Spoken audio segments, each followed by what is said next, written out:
जी, मुझे कहते हैं नताशा रहमान। तो अभी मैं श्रीलंका में मौजूद हूँ और आपको लग रहा है कि मैंने हाथ में पता नहीं क्या पकड़ा हुआ है। तो ये मैंने हाथ में ड्राई फिश पकड़ी हुई है, क्योंकि पाकिस्तान में तो ये कहा जाता है, लाहौर में ये कहा जाता है कि बहुत बड़ी मछली मंडी है, लेकिन श्रीलंका में भी मछली मंडी एक बहुत बड़ी है, लेकिन वो मछली सुखा कर और फिर उसको दूसरे ममालिक में भेजा जाता है। तो ये वो मछली है, इसको कैसे खुश्क किया जाता है और इसको कितनी देर के लिए इस्तेमाल किया जाता है, इसको तकरीबन हम 3 महीने तक इस्तेमाल कर सकते हैं। और इसको समंदर से निकाला जाता है, क्योंकि श्रीलंका में सी साइड्स बहुत ज़्यादा हैं, पाकिस्तान में भी है लेकिन श्रीलंका में ज़्यादा है। और इसके साथ साथ या इसको पहले पानी से निकाला जाता है, साफ़ किया जाता है, फिर नमक लगा के इसको ड्राई किया जाता है। मैं कहूँगी कि थोड़ा सा पैन करके दिखा दें कि ये मंडी बहुत बड़ी है, मछलियाँ मुख्तलिफ इक़साम की यहाँ पर मौजूद हैं और हर कैटेगरी के लिहाज से उनको यहाँ पर रखा गया है, क्योंकि ये बहुत बड़े साइज़ की मछली है जो मेरे हाथ में थी। इससे छोटे साइज़ की मछलियाँ भी यहाँ पर मौजूद है और डिवाइड करके सबको रखा गया है ताकि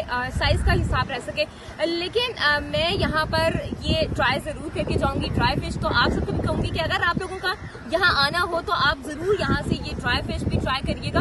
और इसके साथ साथ चूँकि श्रीलंका में पहाड़ बहुत ज़्यादा है, तो टूरिस्ट भी आते हैं और फिर जो वहाँ पर जाते हैं पहाड़ी इलाकों में, तो वहाँ पर भी ये मछली का इस्तेमाल किया जाता है, क्योंकि ड्राई फिश है तो लिहाजा इसका इस्तेमाल भी ज़्यादा किया जाता है। फिलहाल के लिए मुझे इजाज़त दें, दोबारा से मुलाकात होगी। अल्लाह हाफ़िज़।